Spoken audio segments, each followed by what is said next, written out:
सासंगत जी प्यार से कहना, धन निरंकार जी।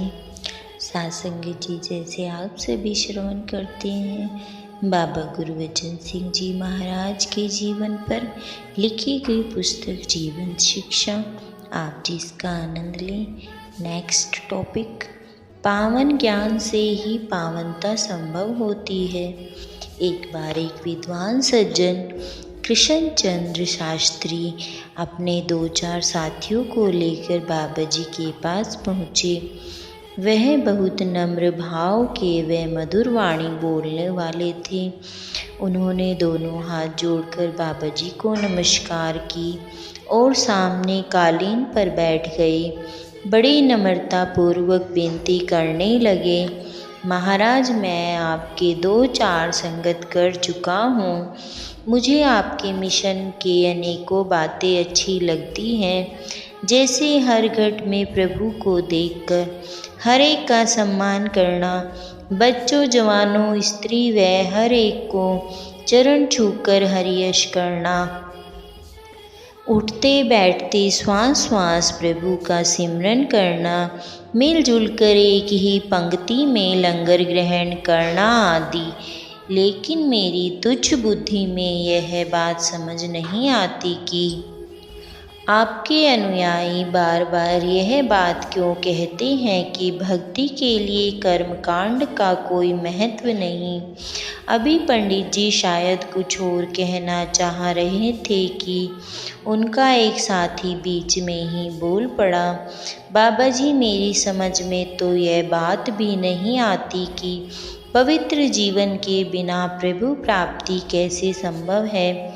आपके अनुयायी दिन रात माया का प्रयोग करते हैं और माया में ही रहते हैं, लेकिन फिर भी यही कहते हैं कि हमारे चारों ओर प्रभु है और हम हर पल इसका दर्शन कर रहे हैं।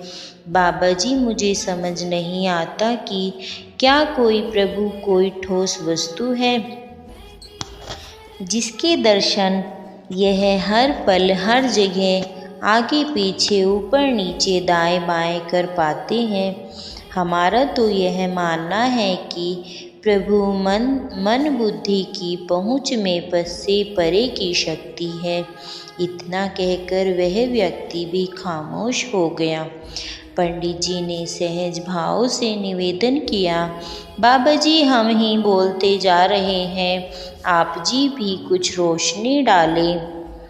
हुजूर बाबा जी ने खामोशी तोड़ते हुए फरमाना शुरू किया, पंडित जी, आपने तो वेद शास्त्र पढ़े हैं। यह बात तो हर ग्रंथ में, हर शास्त्र में कही है कि इस परमात्मा सत्ता को जाना जा सकता है। विधि एकदम साधारण है कि इसके लिए सर्वव्यापी परम सत्ता के जानकार को मिलना आवश्यकता है। इस कण कण में व्याप्त प्रभु की बजाय इसकी जानकारी को ढूंढने की है, जो हमें भी इसकी जानकारी दे सके। ऐसे जानकार को सतगुरु, महात्मा, ब्रह्मज्ञानी किसी भी नाम से पुकार सकते हैं। रही बात कर्म कांड की, इन कर्म कांडों का शारीरिक, मानसिक व सामाजिक लाभ तो चाहे होता हो, और ये बेशक अपने अपने क्षेत्रों में महत्वपूर्ण भी हो, लेकिन प्रभु प्राप्ति में ये किसी प्रकार भी सहायक नहीं है। प्रभु प्राप्ति के लिए तो ब्रह्मवेत्ता महात्मा की शरण में ही जाना आवश्यक है। उस अनुयायी की ओर संकेत करते हुए आप फरमाने लगे, जो महापुरुष यह कहते हैं कि हम हर समय, हर हाल में, हर जगह प्रभु के दर्शन कर रहे हैं, वे हरदम ठीक कहते हैं। उन्हें ब्रह्म ज्ञान हो चुका है, इसीलिए वे घटघटवासी राम के अस्तित्व को हर समय सतगुरु से प्राप्त ज्ञान चक्षु अथवा दिव्य नेत्र से देख पाते हैं। वे माया में रहते हुए भी मायापति के आशिक हैं, माया कमाते भी हैं, प्रयोग भी करते हैं, फिर भी निराकार प्रभु की तरह इससे निर्लेप रहते हैं। जो कोई इन्हें चम दृष्टि से देखता है वह इनका भेद नहीं पा सकता। जैसे सूर्य की रोशनी को देखने के लिए भी सूर्य की रोशनी चाहिए, वैसे ही इन महापुरुषों को समझने के लिए भी ज्ञान की दृष्टि की आवश्यकता होती है।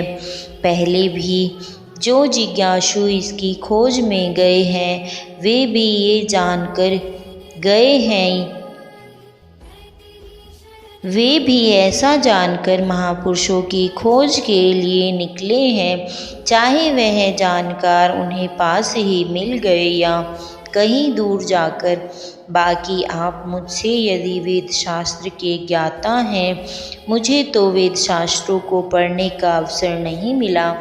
हुजूर ने सीधे ही मंजिल पर पहुंचा दिया था।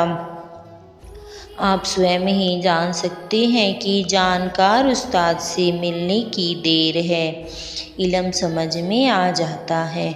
इतना कहकर हुजूर चुप हो गए। पंडित जी के शास्त्रों के ज्ञान ने गवाही दी कि हुजूर का एक एक वचन सत्य है।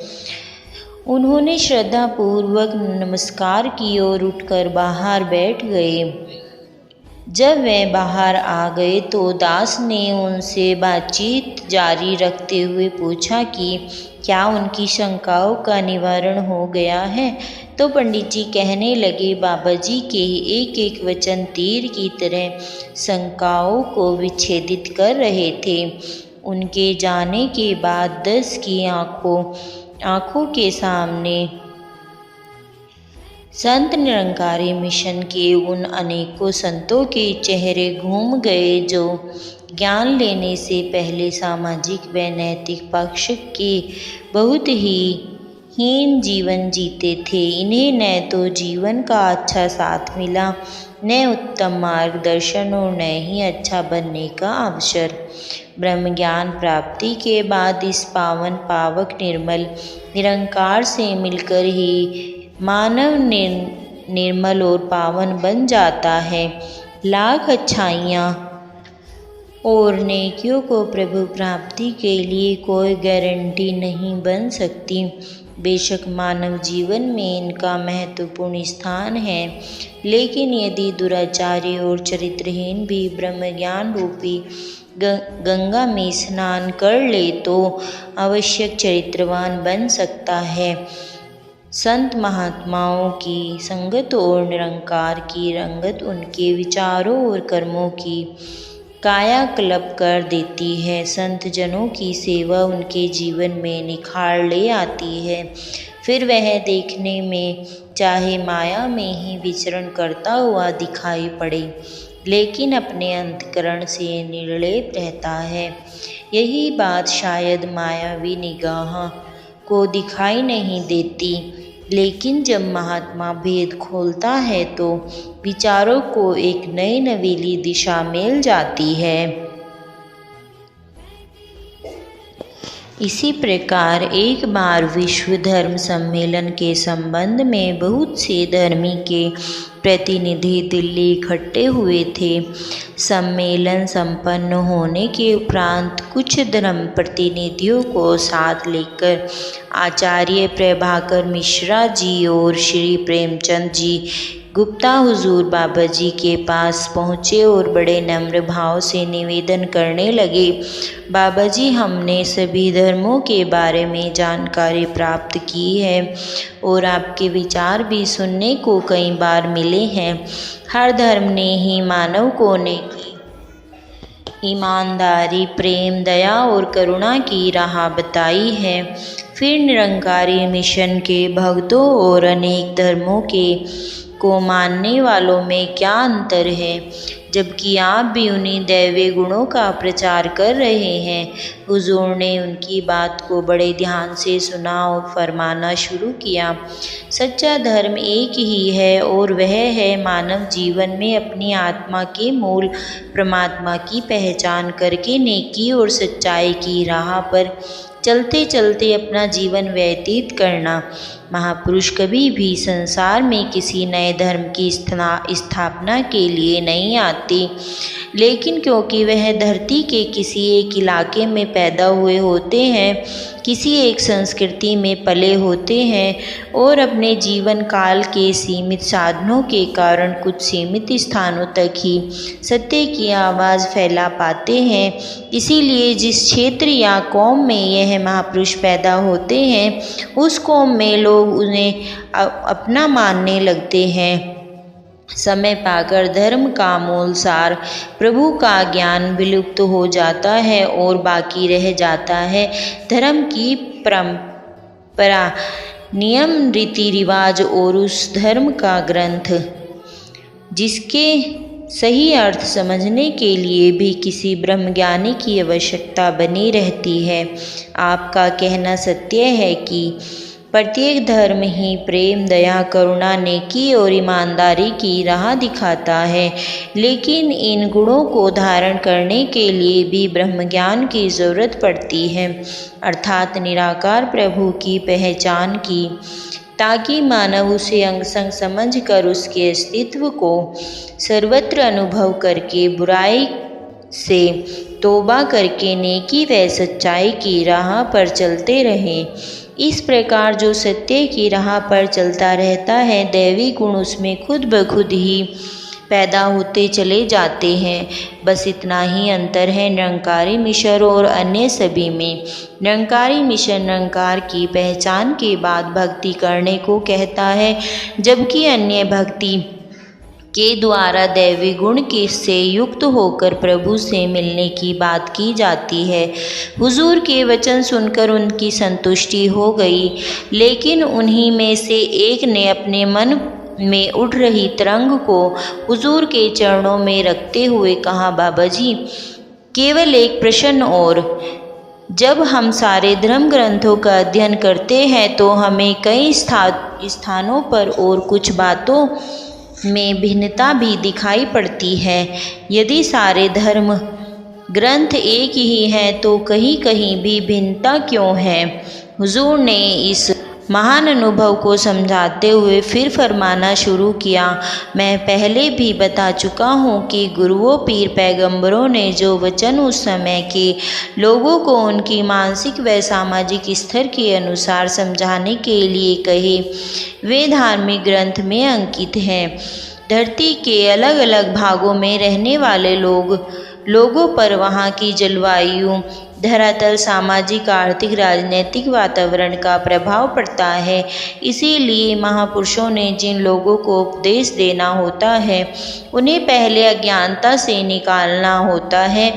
इसीलिए कुछ बातों में ही अंतर दिखाई पड़ता है, लेकिन जहाँ तक प्रभु के ज्ञान व अथवा पहचान की बात है, सारे धार्मिक ग्रंथ परस्पर सहमत हैं और इस अमर अटल सदैव काल सत्य के बारे में सभी एक मत हैं। समय की आवाज़ एक है। इस परम सत्ता के बारे में, आत्मा परमात्मा के रिश्ते और आत्मा कल्याण के साधन के बारे में इन सब की एक ही राय है। इस तरह इस महान अनुभवी को भी संतुष्ट करके हुजूर उठकर चले गए। दास भी इन मेहमानों को चाय पानी पिलवाने की सेवा में लग गया। इसी दौरान दास ने देखा कि सारे प्रतिनिधि परस्पर वार्तालाप कर रहे थे कि इस गहराई से तो उन्होंने धर्म को कभी समझने का प्रयास ही नहीं किया। दास को भी हुजूर बाबा जी के वचन सुनकर ध्यान आया कि वाकई ही जैसे जनमानस ने इन दिव्य पुरुषों की वास्ता पढ़ता है, वैसे ही नैतिक सिद्धांत इन लोगों के समक्ष रखने पड़ते हैं। हज़रत मोहम्मद साहब को उस समय के असभ्य लोगों ने का सामना करना पड़ा। इसीलिए उन्हें बहुत से कठोर नैतिक कानून बनाने की आवश्यकता पड़ी। इस प्रकार कबीर जी को भी धार्मिक पाखंड का भांडा फोड़ने के लिए कुछ कठोर वचन कहने पड़े, लेकिन मूल शिक्षा प्रत्येक दिव्य पुरुष की एक ही रही है कि मानव जन्म सब योनियों से अधिक मूल्यवान है। इसी जन्म में अपनी आत्मा के मूल परमात्मा की पहचान हो सकती है और इस पहचान के लिए तत्ववेत्ता ब्रह्मज्ञानी गुरु की आवश्यकता होती है, जो लोक सुखी परलोक सुहेला करने में समक्ष हैं। इस ब्रह्म ज्ञान पर टिके रहने के लिए ही सेवा, सिमरन और सत्संग की आवश्यकता पड़ती है। प्यार से कहना, धन निरंकार जी।